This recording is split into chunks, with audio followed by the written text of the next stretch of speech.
जय हो। एरिया शांतिनाथ भगवान की जय हो। शासनाथ भगवान महावीर स्वामी की जय हो।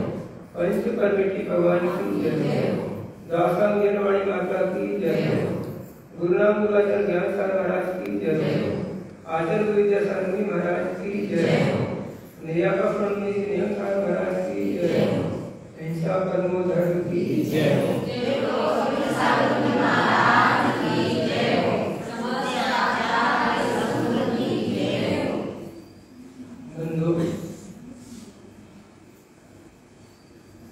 आज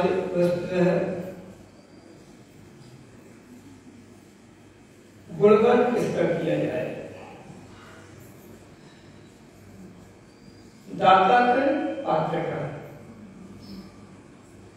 अगर पात्र नहीं है तो दाता क्या कर लेगा?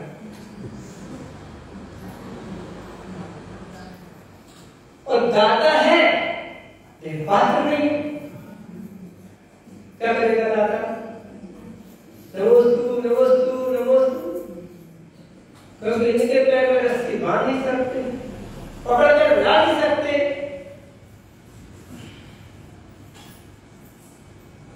आपके गांव में प्रतिमाधारी श्रावक हैं, उनको अतिथि समविभाग का व्रत है, लेकिन अतिथि नहीं है, क्या समविभाग करोगे? बात उस जगह पर ले जाके कर रहा हूं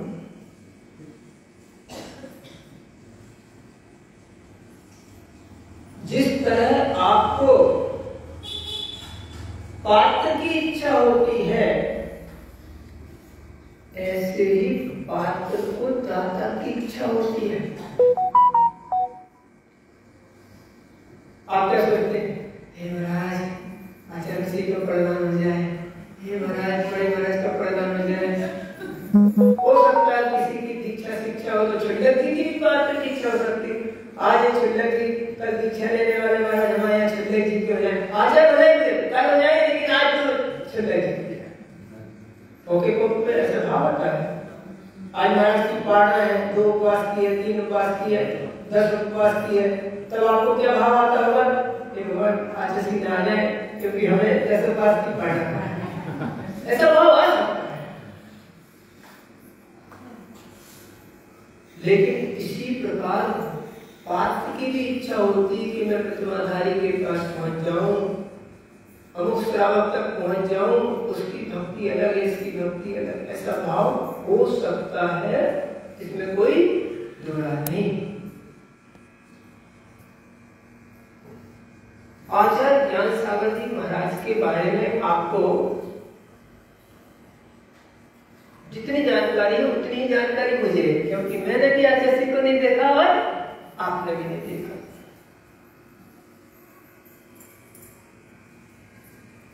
बाल ब्रह्मचारी थे, जहां तक वो जुड़वा थे, हमारे जैसे जुड़वा थे, उनके भाई खत्म हो गए थे, फिर ये रह गए थे। पिता बहुत छोटी अवस्था में खत्म हो गए थे, फिर भाई के पास गया गए, वहां पढ़ा, धंधा किया, पढ़ाई की, फिर वहां से काशी चले गए, वहां पढ़ाई लिखाई की, पुनः घर में आए, यहाँ पाठशाला चलाई और ऐसे पढ़ते पढ़ते उन्होंने उसी समय से ग्रंथों का पारायण करने लिखना शुरू किया। संघों में मांग हो गई, पंडित कहलाने लगे, पंडित भूरवंशी शास्त्री। साधु संघों को पढ़ाया, आदिवाओं को पढ़ाया, वीर सागर जी, शिव सागर जी, धर्म सागर जी आदि संघों में उन्होंने साधुओं को पढ़ाया। आदि का ज्ञानमती आदि को सुपाठमती जो है नाम आगे पीछे हो सकता है, इन लोगों को पढ़ाया, पुरानी पुरानी आदिवाओं को।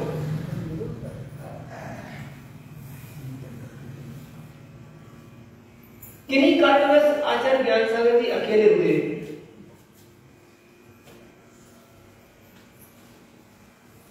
इतने साधु संतों को पढ़ाने के बाद, इतने ब्रह्मचारी ब्रह्मचारियों के संपर्क में आने के बाद एक व्यक्तित्व ऐसा मिला जिस पर आचार्य ज्ञान सागर फिदा हो गए। समझो, पहले पात्र की गवेषणा, व्यक्ति की योग्यता की क्या कीमत होती है, तो उनसे दीक्षा ले ले।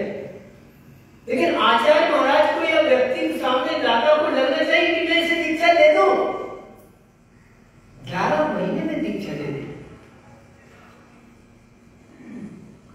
और ये सत्य है कि आचार्य ज्ञान सागर जी इस समय संलेखना समाधि के अवसर पर थे।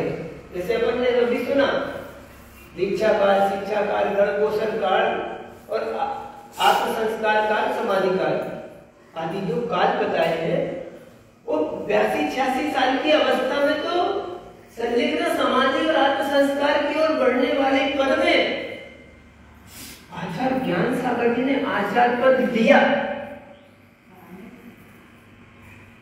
जहां पद छोड़ा जाता है वहां ग्रहण किया। एक विद्वान आज व्यक्ति ने, जिसने स्वयं मूलाचार पढ़े पढ़ाए हुए साधु संतों को, वो व्यक्ति आचार्य पद ले रहा है। क्यों लिया? क्यों लिया? पूज्य पुरुषों की, महान पुरुषों की हर चर्या में रहस्य होता है। उस पर हम प्रश्न चिन्ह नहीं उठा सकते। आचार्य ज्ञान सागर ने आचार्य पद सिर्फ इसलिए लिया था कि हम अगर इनको आचार्य बनाएंगे डायरेक्ट,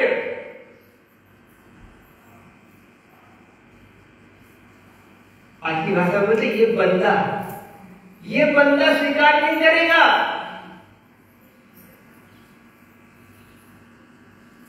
परंपरा से अगर कोई पद या कोई वस्तु दी जाएगी, पहले हमारे यहाँ ऐसा होता था, आप क्या कैसा होता मुझे नहीं पता, है ना? ऐसा ही होता होगा, क्योंकि भारत की संस्कृति तो भारत की कश्मीर से कन्याकुमारी तक भारत है और राजस्थान से लेकर इधर तक भारत ही है। बहू पहले कपड़े नहीं पहनती, पहले सास को पहनाती है, फिर उनकी उपयोग किया कपड़ा पहनती थी, सीधे नहीं लेती थी। पहले सास को दे देती थी, सास कह देती ले बेटा तुम पहन लिया। ऐसी परंपरा थी। अब सासों बहुओं के कैसे कपड़े वो पहने? सास अलग डिजाइन की पहनती, बहू की अलग डिजाइन, बहू की डिजाइन के कपड़े सास पहन ले तो लोग उसी को बहू मानने लगेंगे। अब उसको पहनना 9 वाली की, इसको पहनना 5 और 6 वाली की, तो कैसे मैच होगा, है ना? जो सासें पहनती थी, जो घर में परंपरा चलती थी, बहू भी वही परंपरा चलाती थी और इसी से बहुमत बना रहता था। अब क्या हो गया? बहुमत चला गया। अब बोलते सुन सुन सुन, सुनते ही नहीं तो सुन सुन तो बोलना पड़ेगा। सुन सुन सुन, सुनते नहीं। सास कहीं जाती, बहू कहीं जाती। तो बात हुई, आचार्य ज्ञान सागर जी महाराज को पता था ये भैया तो ऐसे आचार्य नहीं बनेगा। कैसे बनाए? तो ऐसे बनाओ, पहले हम खुद बने और आचार्यों को पढ़े, आचार्यों को पढ़े जो स्वयं चलते हैं और चलाते हैं। तो पहले मैं चलूं और फिर उन्होंने चलाया। अब देखो कितनी विचित्र दशा है। एक व्यक्ति 22 साल का नौजवान और यहाँ 82-86 साल की उम्र का एक वृद्ध 22 साल के नौजवान को तख्त पर ऊंचे बिठा के और स्वयं जमीन पर बैठे, जिसे पढ़ाया लिखाया,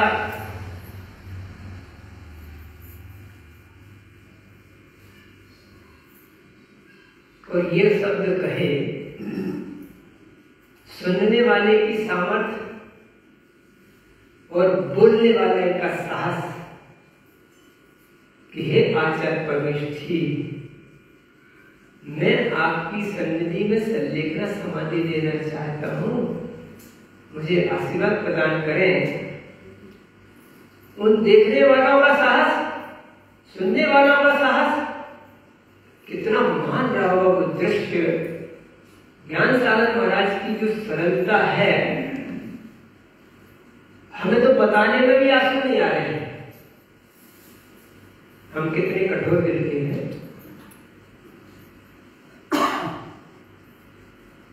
आचार्य ज्ञान सागर जी ने वो काम किया जो, देखो, ऐसे चिट्ठी पत्री से कोई आचार पद दे दे, बोल के दे दे, जाओ तुम बन गए, हम बन गए, तुम बन जाना, हम बन जाना, लाठी निकाल दो, चिट्ठी निकाल दो, सब मिलके भगवत बना लो, ऐसा आचार्य पद तो निंदा की अपेक्षा से नहीं कह रहा हूं,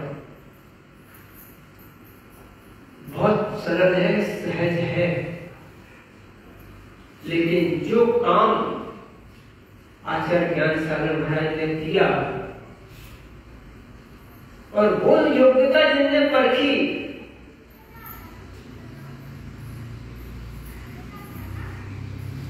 अब सोचो कि 22 साल के नौजवान में आचार्य ज्ञान सागर ने क्या देखा, और आते से वो पढ़ाई शुरू कर दी, सुबह शाम दोपहर 4-4 5-5 क्लासों का वर्णन आता है आचार्य ज्ञान सागर ने। ऐसा लगा जैसे बफर सिस्टम होता है ना, बफर सिस्टम, हपर हपर करके खाते, तो यहाँ से ये भी खा ले, वो भी खा ले, कुछ नहीं छूट जाए। ऐसा आचार्य ज्ञान सागर ने परोसना शुरू किया, और ऐसे ही विद्यासागर जी ने खाना शुरू किया। उस समय तो ये विद्युत के प्रकाश कम थे, लाइटें आदि चलती थी। आचार्य ज्ञान सागर के जो भक्त शिष्य थे वो देखा करते थे विद्यासागर, यानी कि विद्याधर क्या कर रहा है, रात रात को पढ़ते। कितनी ज्ञान पिपासा थी, उसी ज्ञान पिपासा, उनकी उस योग्यता ने उन्हें आचार्य पद से विभूषित कर दिया है। और आचार्य ज्ञान सागर जी के मामले में आचार्य श्री के अंदर जो भाव है, भक्ति भाव, आज 72-76 साल की उम्र में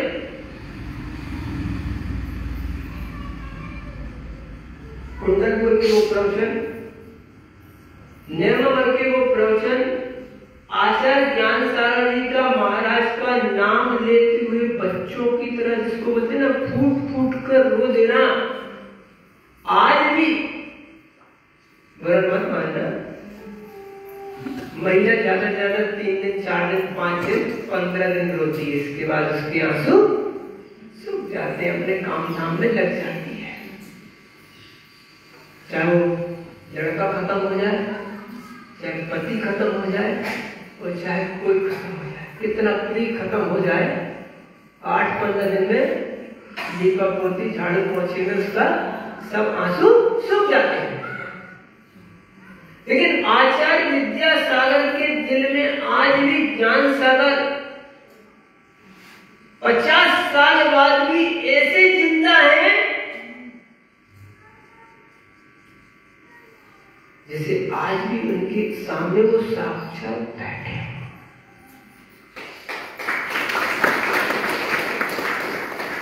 हमको ये बात सुनाते हुए भी आर्द्रता नहीं आ रही, वो भावुकता नहीं आ रही, उनको सुनाते हुए कितनी भावुकता आती है।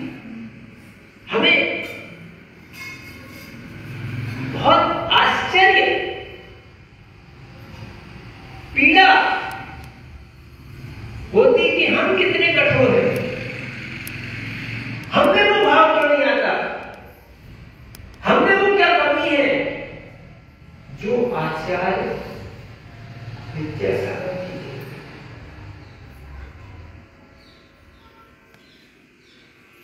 और ये वो आशीर्वाद है। एक 10वीं क्लास बच्चे बोले उसको, 10वीं क्लास के बच्चे से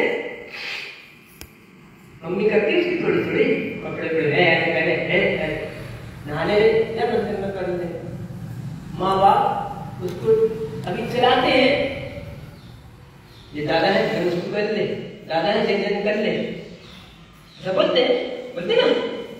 ये चाचा है रे पापड़, मंदिर जा रहा है, स्कूल जा रहा, परीक्षा दे रहा, फिर दादा की पापड़ ले। मतलब अभी मम्मी उसको सिखाती है।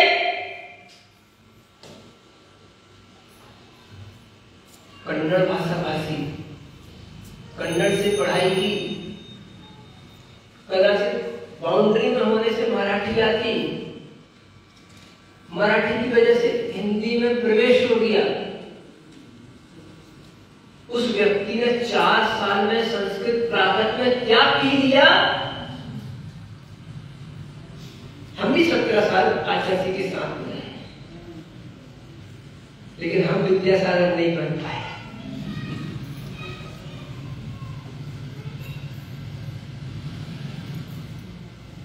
क्यों नहीं बने? क्या ऐसा पढ़ने से आता है, लिखने से आता है? ये मात्र गुरु कृपा का प्रभाव है। वो 10वीं पास बालक, कन्नड़ प्राकृत वाला बालक आज हिंदी में महाकाव्य की रचना करता है और उसकी रचना कॉलेजों में पढ़ी और पढ़ाई जा रही है, लोग थीसिस कर रहे हैं।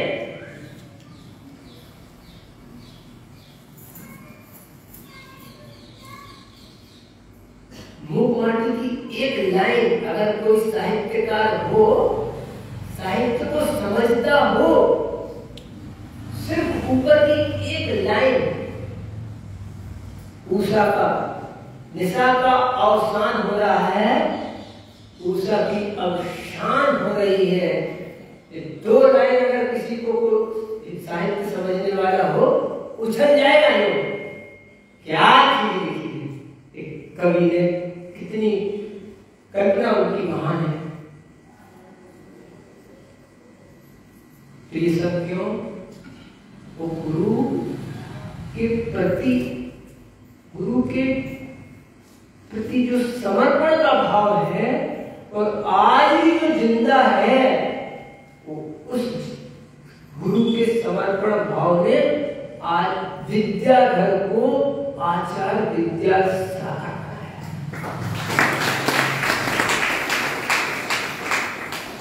कदाचित ज्ञान की पिपासा ने, कदाचित धर्म की प्रभावना की भावना ने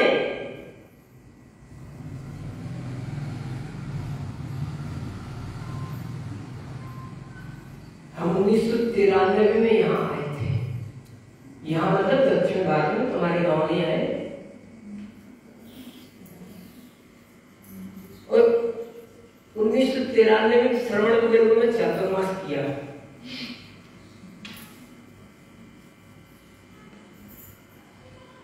पट्टाचार्य आचार्य वर्धमान सावरी महाराज,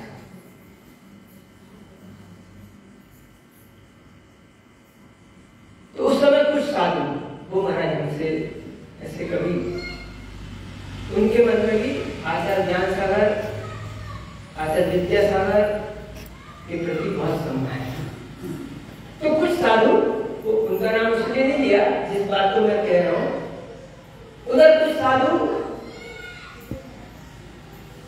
आचार्य जी को एक वचन में बोलते थे, विद्यासागर ने ऐसा कर दिया, विद्यासागर ने ऐसा कर दिया, विद्यासागर ने ऐसा कर दिया। भैया हमें सुनो, जितने तुम्हारे प्रवचन नहीं बैठते ना नीचे, उतने मंच पर बैठते दीक्षा लेने। क्या कर दिया विद्यासागर ने? वो चमत्कार कर दिया। त्यागी कृतियों को देखने के लिए तरसते थे, मंदिरों में पूजा और स्वाध्याय के लिए लोग नहीं मिलते थे। वहां साधुओं की हिंदी में बोले हुजूम खड़ा कर दिया। और एक कवि हुए, वक्ता हुए नीरज जी सतना, वो तो कहते थे एक दिन ऐसा आएगा, एक कुंडलपुर का विद्यासागर भवन, इसमें हम सब बाहर होंगे और आज विद्यासागर का पूरा संग विद्यासागर भवन में बैठा होगा। शायद उनकी बात सच हो रही है। सैकड़ों मुनि महाराज, सैकड़ों आलिकाएं और हजारों ब्रह्मचारी ब्रह्मचारिणी और आप जैसे भक्त किसने तैयार किए। इस 1993 में मैं दक्षिण की भूमि में आया, विद्यासागर का नाम लो तो विद्यानंदी समझ के देख रहा हूं।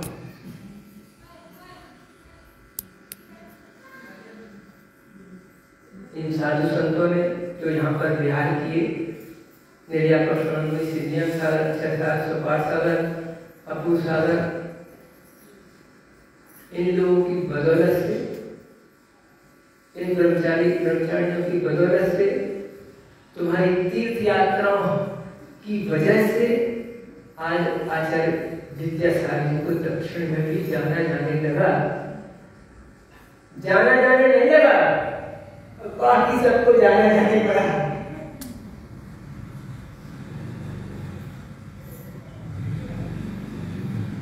आज एक बात बन गया है,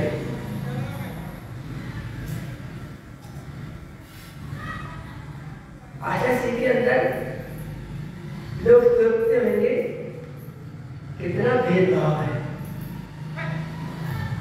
दक्षिण वालों का चौका जाता है, महाराज जी पट से पहुंच जाते हैं।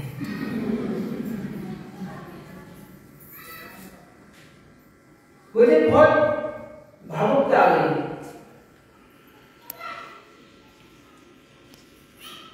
उनको पता है ये जो बंदा निकल के आया है, ये भट्टी में से निकला हुआ वो चना का दाना उचटते विद्यासागर के पास आया है।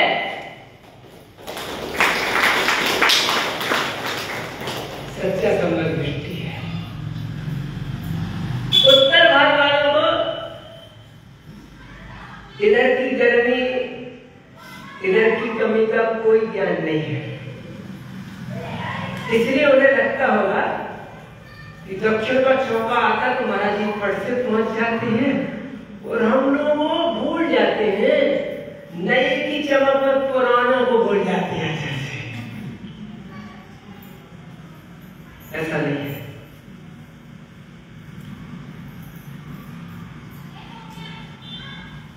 ये जो नियम सागर जी, सुपार सागर जी, अपूर सागर, अक्षर सागर के भेजे हुए प्रभावित शिष्य हैं, अब ये कहीं और जगह झुकने वाले नहीं हैं।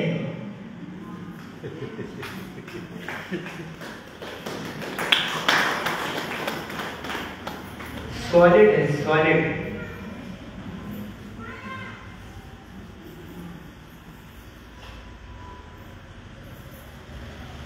वैसे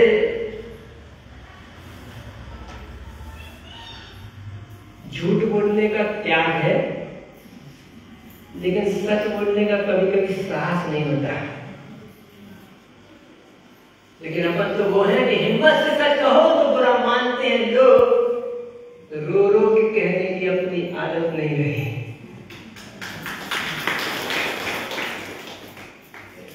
अगर आप बोले तो हम वो सुना सकते हैं जो कभी न सुना हो तुमने, लेकिन लोग मेरे पीछे से ऐसे खींच नहीं, बस महाराज जी, इसलिए मैं चुप रह गया। बात कर रहा था आचार्य विद्यासागर के अंदर, नाम लेके बोल रहा हूँ, आप ये नहीं समझना कि विद्यासागर बोल रहा हूँ। चलिए अब तुमको एक और बात बताता हूँ कि आचार्य श्री के अंदर जो धर्म प्रमाणों को देखकर आह्लादित होने का जो भाव है, उसने आचार्य एक विद्याधर को आचार्य विद्याधर बनाया है।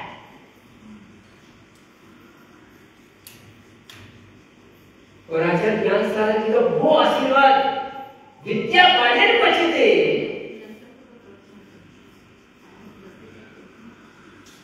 समय पाकर तुमको खुद दिखाई देगा कि विद्याधर मैंने तुम्हें जो दिया है वो कैसा फलीभूत होगा।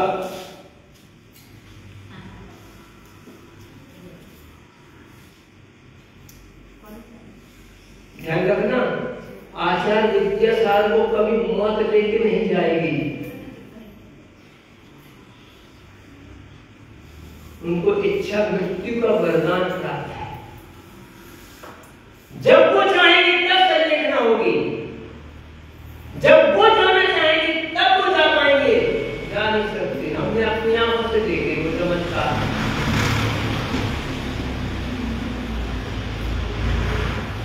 सन 75-78 में आचार्य श्री आचार्य पर छोड़ने वाले थे नैनागिर में, लेकिन मौत नहीं ले गई।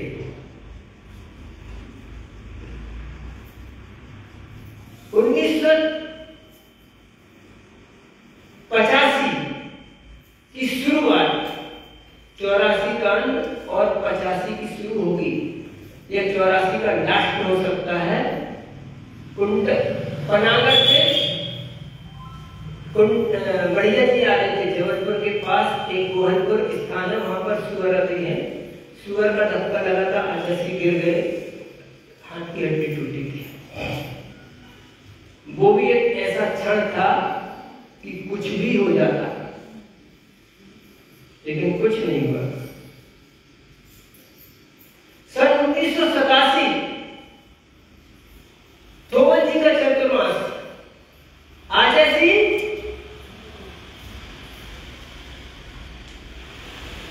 चले गए थे।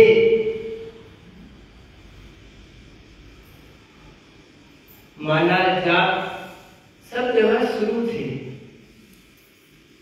लेकिन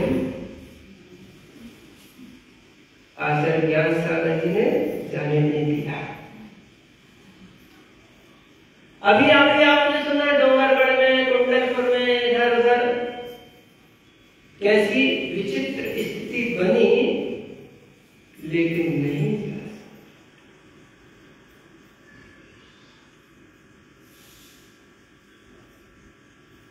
और हम तुम जैसे तो थोड़ी सी पानी में बूढ़ी हो जाती हैं, थोड़े से भैया जोड़ते हैं, इनकी फोटो बिगड़ जाती है, झुर्रियां दिखाई देने लगती हैं, है ना। लेकिन आचार्य श्री की कोई भी फोटो कहीं से उतारवा लो, मतलब उतार लो तो उतारवाए, प्रिंट जैसी हो जाती है, छाप दो भैया। आज इस वृद्धत्व की दशा में भी वो चमक है,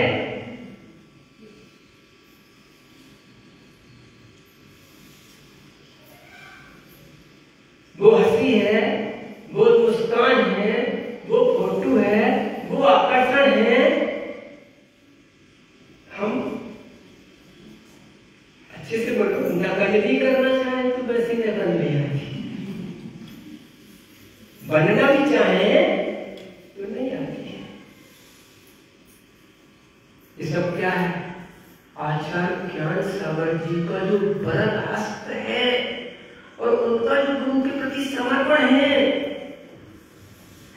किसी व्यक्ति ने लिखा है, जिन वर्णे अनुरक्ता गुरु वर्णम जे करंती भावेण असवल असंकृष्टा ते होंति परित्य संसार। मूलाचार्य की वो बात है कि जो जिन वर्ण में अनुरक्त है, गुरुओं के वचन के अनुसार जो कार्य करते हैं, वो असवल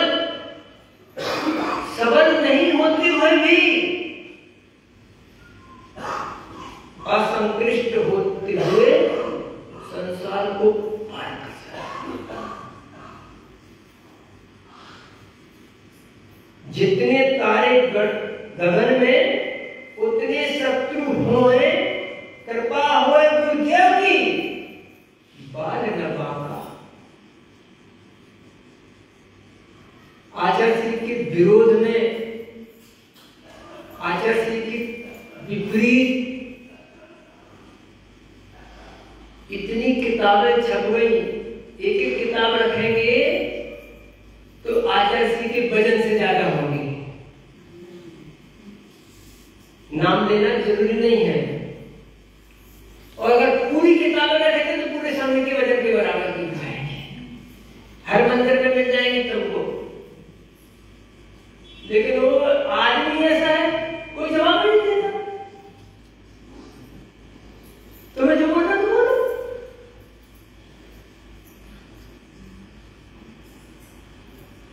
और वो जहां के तहां, और वो कहां के कहां, ऐसे वैसे कैसे कैसे हो गए, और कैसे कैसे ऐसे वैसे हो गए,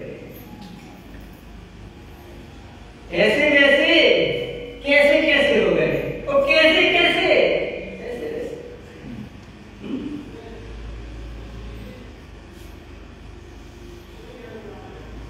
तो ये है, हम आपसे ये बोलना चाहते हैं, आपके माध्यम से हम अपने आप से बोलना चाहते हैं कि बंधु, गुरु तुम्हारा बिना पढ़ा लिखा हो, कुछ ना जानता हो, जैसे आपको बोला जाता है ना पति परमेश्वर,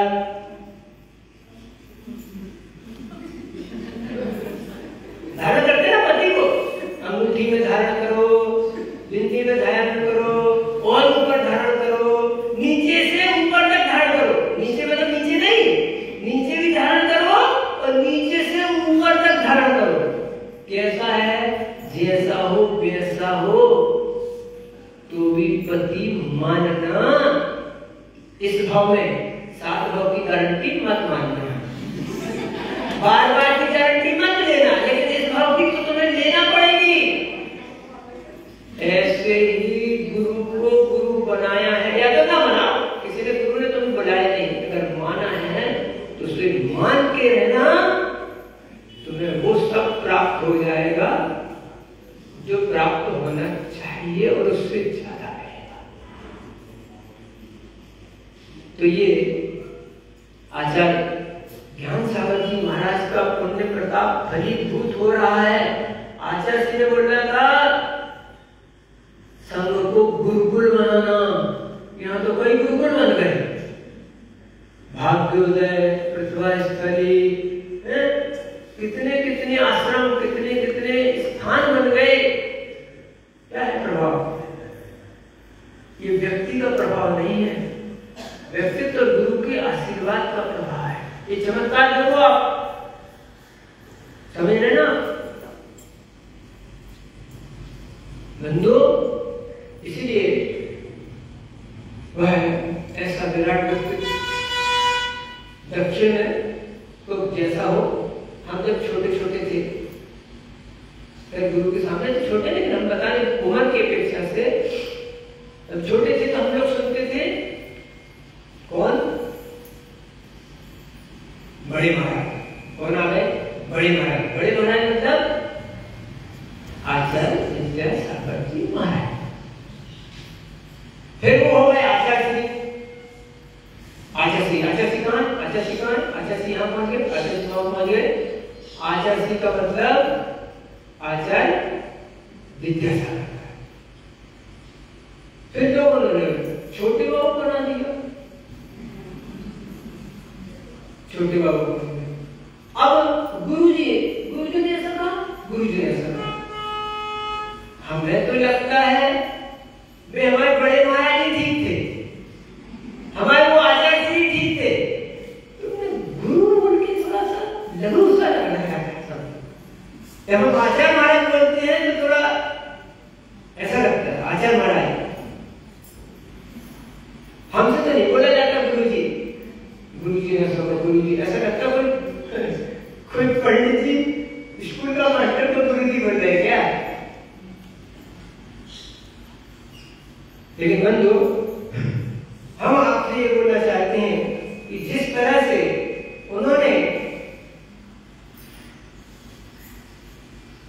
अपने गुरु के प्रति समर्पण दिखाया है, ऐसा हमें भी वह जो ज्ञान हमें प्राप्त हुआ है, वह जो व्यक्तित्व हमें प्राप्त हुआ है, हमें उनके अनुसार चलकर अपने जीवन को उत्कृष्ट बनाने देना चाहिए।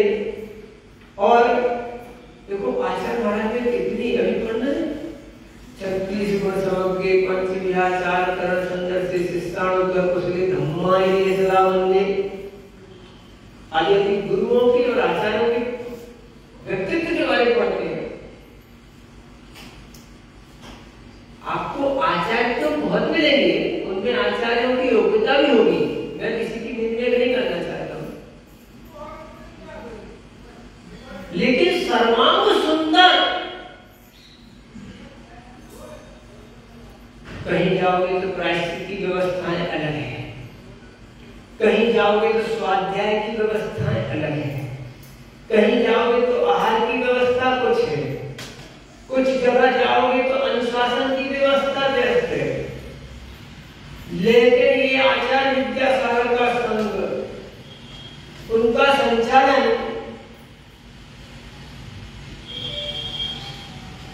कोई है आचार्य तो उनके आचार्य उनके शिष्यों पर खिलाड़ी नहीं करते,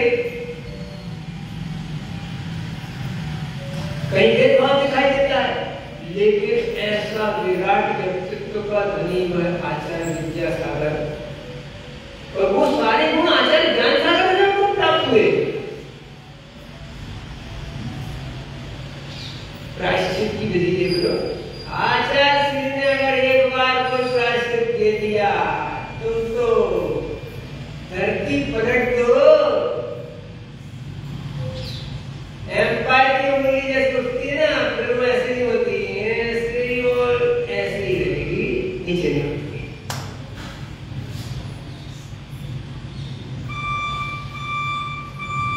संघ के साथ नहीं, अपने स्वयं के साथ। छोटी सी बात बोलूं आपको, कुक्षी में बैठे हम लोग, कुक्षी एक गांव है, गुजरात की ओर जाना था, तो बस ये कुक्षी है, ये घर है, और एक ऐसा गांव था, ऐसा तिरकुटा बनता है कुक्षी, और इसके पहले एक गांव था, उधर से पालनपुर जाना था, 2 किलोमीटर रास्ता था, 1.5 किलोमीटर, और उस गांव में हम लोग पहले होकर आ गए थे, तो बोल दिया कि यहाँ से सीधे 60 टिकट है, कुक्षी जाने की जरूरत नहीं है। अब आचार्य सीधे कुक्षी जाने उस गांव से कुक्षी को गए बिना सीधे वहां पालनपुर जाने के लिए भाव बना लिए। कुक्षी वालों को पता चल गया कि आचार्य श्री कुक्षी नहीं जा रहे, वहां समाज थी, सितंबर दिसंबर तो समाज थी, मंदिर का स्थल है। मंदिर के सामने जमघट लगा,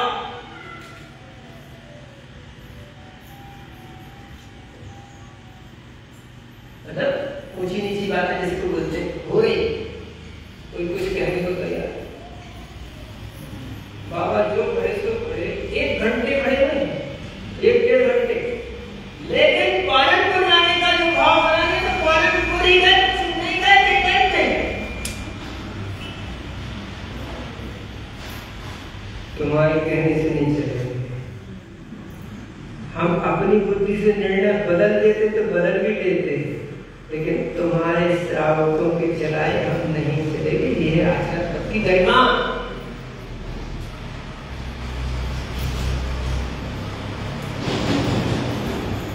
तो ऐसे हैं हमारे आचार्य, ऐसी है उनकी पढ़ाई, ऐसा है उनका अनुशासन, ऐसा है उनकी कार्य पद्धतियां, ऐसे आचार्य परमेष्टि आप सबको लिए उपलब्ध हैं।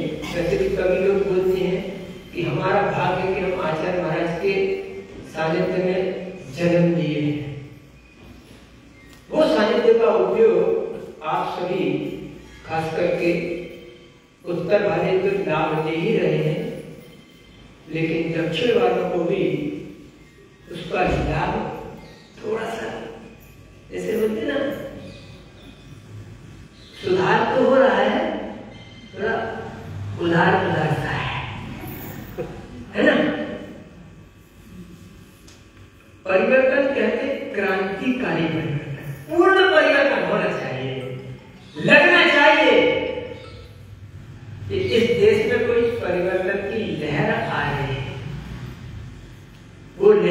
अभी दिखाई नहीं दे रहे। हाँ, इतना जरूर है कि दीपक टिमटिमाने लगे हैं, प्रकाश देने लगे हैं, लेकिन अभी पूर्ण परिवर्तन की आवश्यकता है। तो बंधु, आप सभी लोग उन आचार्य परमेष्ठी की सन्निधि में जाते हैं, लाभ लेते हैं, बहुत अच्छी बात है। वहां से हम अपने जीवन में कुछ सीख कर समझ कर वो लाए तो हमारे जीवन में बहुत क्रांतिकारी परिवर्तन आ सकते हैं। ऐसे आचार्य महाराज आप सबके बीच में हैं, आप उनकी सन्निधि में रहते हैं और उनके ये शिष्य, उनके ये किरणें आज नियम सागर आदि इस क्षेत्र में विहार कर रहे हैं। ये बात सत्य है कि जो कुछ भी इन लोगों के द्वारा किया गया है, सम्यक दर्शन शिविर, सम्यक ज्ञान शिविर आदि जो लगाए गए हैं, और मैंने देखा, मैं जब यहाँ नहीं था, उत्तर भारत में सुनता रहता था, नियम सागर के जिसको शिष्य बोल सकते हैं, भक्त बोल सकते हैं, एक बार जो उन्होंने उनका सानिध्य प्राप्त किया है, फिर वो नरियल का टुकड़ा नहीं रहता कि इधर भी रख दो, उधर भी रख दो, उधर भी रख दिए, इधर भी उधर भी, ऐसे शिष्य तो नहीं बनाए नियम सागर ने, अच्छे शिष्यों को तैयार किया है। आप देखो, एक बात और भी है, जब हम कोई बात बोलते हैं ना, हम कोई बात बोलते हैं तो वो दूसरे अर्थों में स्वीकार हो जाती है कदाचित। जैसे कोई धर्म परिवर्तन कर रहे हैं, समझे? लेकिन जब आप अपने नातेदार को, रिश्तेदार को, अड़ोसी को, पड़ोसी को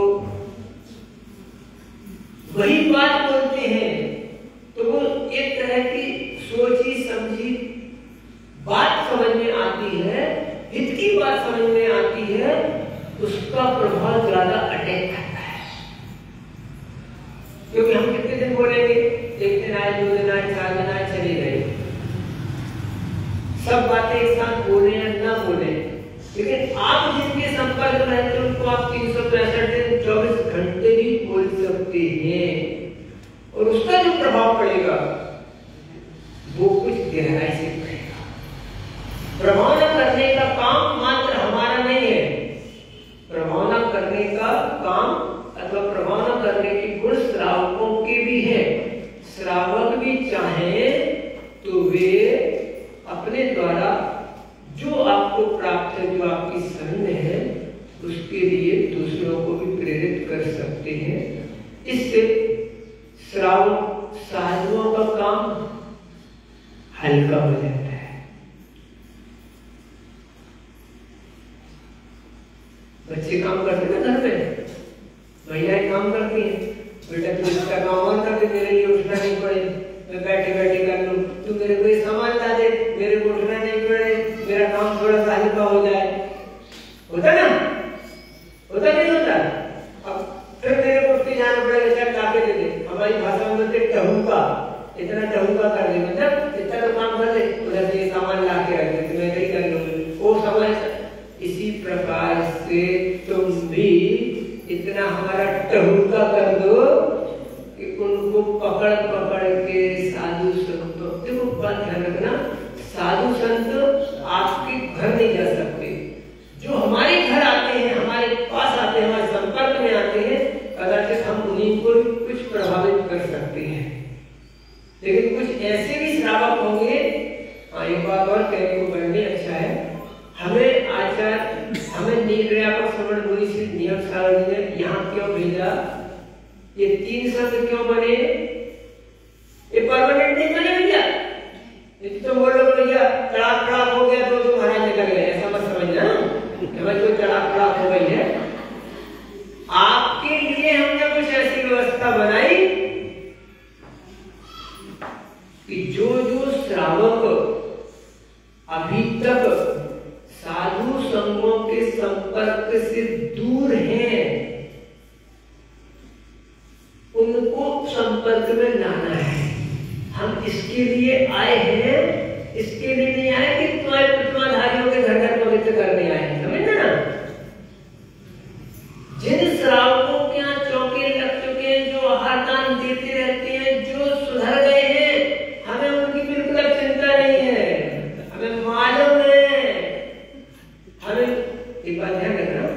कबूतर कौन सा उड़ाया जाता है भैया? कबूतर कौन सा उड़ाते हैं? हाँ जी, तो कबूतर क्या तोते उड़ गया? उड़ जाओ।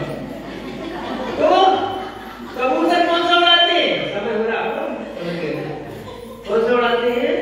जो कबूतर पुनः छत्ते पे आके बैठ जाए, उस तोते को नहीं उड़ाते कि दोबारा कभी ना आए। तुम इतने सुधर गए हो, हम तुम्हें कदाचित अवसर देंगे या नहीं देंगे? नहीं, पवित्र आज से नहीं आए और अब तो फिर वैसे हो जाएंगे। ऐसा तुम नहीं कर पाओगे। लेकिन हम ऐसा करना चाहते हैं जो अभी तक धर्म से दूर है, जिन वाणी जिन शास्त्र मंदिरों को जिन्होंने दर्शन नहीं किए, क्या बोलते हैं? दूध कड़ाए थे असली मेव कटाए थे, मेव कटने जाना है, गैया का दूध धार कड़ाए थे, धार धार। अरे धार धार में तुम्हारी जिंदगी धार धार चली गई। कब तक धार काटते रहोगे? कब तक ये मेव काटते रहोगे? बंधु, हमें उन श्रावकों की ध्यान रखो। जैनम जैन शासन बोलते हैं, जिन शासन तभी जयवंत रहेगा जब जैनी जिंदा रहेंगे। जैनी नहीं रहेगा धर्म किस काम का? न धर्म धर्म के बिना। धर्मात्मा जिंदा रहेगा तो धर्म जिंदा रहेगा। इन पत्थरों की मूर्तियों से दीवारों से धर्म जिंदा नहीं रहेगा। इसलिए हमें जरूरत है, आपका काम है उन बच्चों को, उन बेटियों को, उन श्रावकों को, उन बूढ़े सियानों को फुसला के प्रेम से, स्नेह से, बिना डर दहशत के, नहीं भैया महाराज जी कुछ नहीं, आप तो जाओ बस भैयावंती करो, बैठो उठो, तुम्हें क्या करना, सिर्फ साधु संपर्क बढ़ाओ, आहार दान दो, भैयावंती करो, साधु को घर बढ़ा। अब एक बात बताओ, हम कैसे किसी के घर चले जाएं? कोई हमें लेने आए तो मान लो उसके पास पर छत को चले जाएं, हैं? या तो वो श्रावक आए या तो आप श्रावक ले जाओ। तो जो श्रावकों के घर में साधु के चरण नहीं पड़े हैं, जिनके यहाँ जाना आना नहीं हुआ है, वो श्रावकों को जोड़ने के लिए ये संघ अलग अलग हुए हैं और फिर अपने समय पर इकट्ठे हो जाएंगे। तो आप सभी लोग इस काम में हमें सहयोग देंगे और जो समय हमें मिला है, कितने समय मिला है नहीं होगा, उतने समय का उपयोग करके धर्म ध्यान धर्म प्रभावना में आप सभी सहयोग करें। इन्हीं भावनाओं से पुनः पुनः उन आचार्य ज्ञान सागर महाराज के लिए, उन आचार्य विद्यासागर महाराज के लिए और अपने परम्पराचार्य आचार्य शांति सागर महाराज को लिए चरणों में नमस्कार करके पुनः उनके अनुसार हम सब चल सके, ऐसा सानिध्य, ऐसी भक्ति हमें प्राप्त हो। इन्हीं भावना से बोलो ऐसा